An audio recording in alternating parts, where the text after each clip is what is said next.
तो पुण्यात्माओं, इस भक्ति मार्ग का ये दास डॉक्टर है और कोई नहीं पृथ्वी पे, बाकी सब मरीज हैं। और मरीज के कहने से मरीज दवाई लेने लग गया, दोनों मरेंगे, क्योंकि वो तीनों मरेगा, उसने दवाई गलत खा ली, उसका ऊपर एक्शन होगा, क्योंकि परमात्मा उससे नाराज होगा। ये भक्ति का जो ट्रीटमेंट है ना, टेबलेट दास बताओ वैसे ही लेनी है आपने, अर्थात जैसे भक्ति दास के ऐसे करो। नाम उठत नाम बैठत नाम सोत जागवे, नाम खाते नाम पीते नाम सेती लागवे। मान लीजिए आपका सुबह उठने का अभ्यास है तो अच्छी बात है, उठ जाइए, उठ कर कर लो, लेट कर कर लो, बैठ कर कर लो, आंखें खोल कर कर लो, बंद करके कर लो, लेकिन सिमरन पर ध्यान रखना पड़ेगा। मैं क्या सिमरन कर रहा हूं, किस मंत्र का जाप कर रहा हूं, उस मंत्र पर सुरत निरत मन। और चौथा ये श्वास, पवन जिसको बोलते हैं, ये चारों मिलाकर करनी पड़ेगी। और इसको चाहे इस सिमरन को आप माला से कर ले या बिना माला से कर ले, वो आपकी इच्छा। जैसे पहली वाले बच्चे होते हैं, जैसे कलम तख्ती पर लिखते हैं, बार बार उसको मिटाते थे, लिखते हैं, फिर बड़े होकर के उनको ना आवश्यकता पड़ती है तो कोई आवश्यकता नहीं। लेकिन माला से जाप करना अच्छा है, बुरा नहीं, क्योंकि परमात्मा कहते हैं ऐसे जाप ना करो जैसे माला तो कर में फिरे और जीव फिर मुख माही और मनवा तो 14 पर, ये सुमरण नहीं। माला आपके हाथ में है, आप मणियां तो फेर रहे हो, मन का फेर रहे हो, और जीभ भी बोल रही है और मन उस पर लगा नहीं, तू बोल क्या रहा है, कहती ये सिमरण नहीं है। कर का मन का डार के मन का फेर, यानी केवल हाथ से मन का फेर रहा, इससे नहीं लाभ होगा। मन को इस श्वास के ऊपर लगा, यानी सांस का सिमरन करते हो तो आपको ये ज्ञान होना चाहिए मैं बोल के रहा हूं। जैसे सुमन करते हो, बाहर कौन सा मंत्र बोल रहे हैं, छोड़ रहा हूं, उसके ऊपर ध्यान हो, मैंने श्वास से क्या बोला। और जब जाप है, ये बोल के नहीं करना, यानी इसको सुरत और शब्द अभ्यास कहते हैं। सुरत और शब्द, शब्द तो ये मंत्र है, ये जैसे बाहर छोड़ा उस शब्द पर ध्यान लगावे, तो सुरत शब्द ये अभ्यास करे। सिमरन जब करे तो आपका नाम के ऊपर ध्यान हो, चित्त हो, तो वो सिमरन सही है। अंदर कौन सा लिया, क्या बोला, तो ये तो सिमरन है सही। और वैसे आप श्वास चल रहा है, आप ध्यान कहीं घूम रहे हो, कहीं जा रहा तो वो नहीं। जैसे आप प्रथम मंत्र जाप करते हो, उसमें भी मैं क्या बोल रहा हूं, पहला मंत्र क्या बोला जा रहा है, दूसरा भी, तीसरा भी, उसके ऊपर ध्यान रहे मैं क्या बोल रहा हूं। और रह कर ये भी कभी कभी याद आ जाए कि आपको ये पता हो कि ये प्रथम मंत्र किसका है, दूसरा किसका, तीसरा, चौथा, पांचवा, ये किस किस देव शक्तियों के हैं, ये भी आपको ध्यान में रह कर एक जीवन आ जाना चाहिए। अन्यथा जैसे बोल रहे हैं उस मंत्र पर अवश्य ध्यान रहे मैं बोल क्या रहा हूं। प्रथम मंत्र उच्चारण करके भी कर सकते हो, लेकिन ध्यान अवश्य रहे, मन मन में भी कर सकते हो।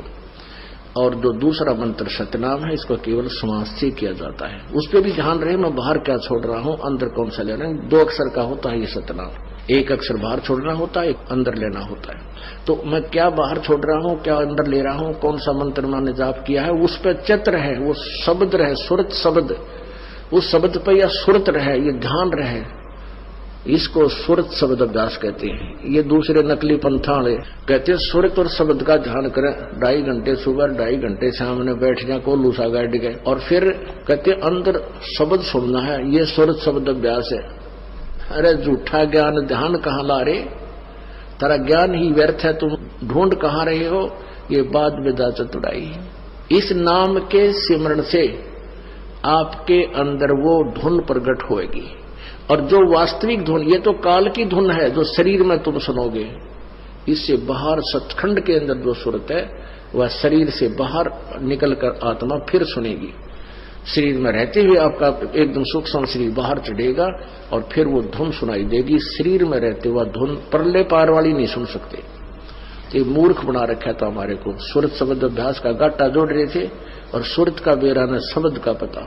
शब्द क्या, शब्द यानी मंत्र, अक्षर, जिसका हम जाप कर रहे हैं उसको शब्द बोलते, और सुरत उसको ऊपर ध्यान रहे, ये सुरत शब्द अभ्यास है।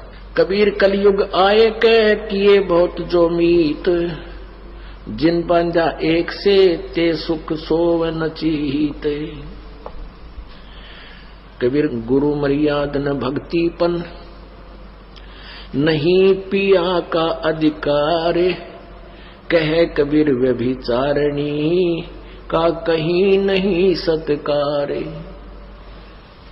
अब जैसे अभी आपको पता है कि वो दो निकम्मी आत्मा, एक ने कहा इसमें भगवान आता है, 10-20 भगत खराब हो गए थे, उनका पता लगा, उनको डांटा धमकाया निकम्मियों को कि तुम बर्बाद हो जाओगे, इसी ये दुष्ट करा कितने धक्के खानते आंडे। यहाँ पहले भी कबीर साहब की वाणी यही थी, गीता जी भी यही थी, वेद भी यही थे, किसी ने कह का भी नहीं पता था।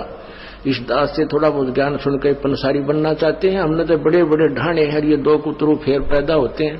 कहते हैं संगत माए कुसंगत उपजा, जैसे बन में बांस, पागिस किस आग लगा दे करे बनखंड का भी नाश। ऐसे दुष्ट टाइप के इंसान होते हैं जो संगत में से कुसंगत उपजती है, जैसे वन के अंदर बांस उग जाता है।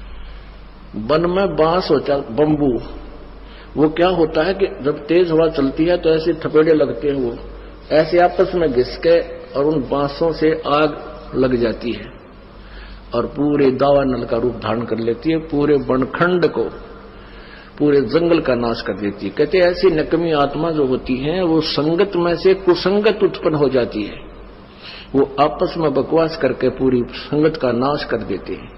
तो ऐसे कीड़ों से भी हमने सावधान रहना चाहिए। कोई भी भक्ति मार्ग का आपको गाइडलाइन दास देगा, अन्य कोई नहीं दे सकता। आप जी ये भी नहीं कह सकते, किसी कोई पूछता आपसे कि सुमन कैसे करूं मैं, दूसरे मंत्र का, सतनाम का, सारनाम का तो आपने जिक्र करना ही नहीं है किसी के सामने। आप नहीं बता सकते उसको कि ये मंत्र बाहर छोड़िए अंदर ले, नहीं तो आप उसके गुरु हो जाओगे, आपका नाम खंड हो जाएगा। आप उसको ऐसे बता सकते हो कि गुरुजी ने मुझे ऐसे बताया, मैं तो ऐसे सिमरन करता हूं। वो भी सतनाम जिसने ले रखा हो, जिसने ले नहीं रखा उसको नहीं बता सकते। जिसने ले रखा है वो कहता मेरे भूल लगी है, और वैसे तो हम यहाँ शुद्ध करा देते हैं, यहाँ भी पूछ सकते हो। वैसे भी जिसने उपदेश ले रखा है, दूसरे ने भी ले रखा, सतनाम दोनों ने ले रखा है, उसको ये नहीं कह सकते आप कि ये पहला मंत्र ऐसे छोड़ दूसरा ऐसे ले, आपका नाम खंड हो जाए, क्योंकि आप उसके गुरु बन गए। आप उसको इतना कह सकते हो कि गुरु जी ने हमें ऐसे बताया है, ये मंत्र ऐसे छोड़ना है, ये ऐसे लेना है, वो समझ जाएगा दूसरा कि ऐसा मंत्र। और कोई सीधा बताता है तो ऐसे भक्ति कर, 2 घंटे 3 घंटे सुबह कर, फलाना कर, ये मंत्र ऐसे कर, वो तुम्हारा गुरु बन गया। वो दुष्ट आत्मा ने तेरा भी नाम खंड कर दिया और भक्ति नाश होगी आपकी। तो इस प्रकार के जो मिस हैपनिंग आपके साथ होती है, आपकी भक्ति के नाश करवा देती है। उसके लिए आपने पुनरुपदेश लेना पड़ता है, परमात्मा रजा बख्श देते हैं। कहते हैं कबीर गुरु मर्यादा ना भक्तिपन और नहीं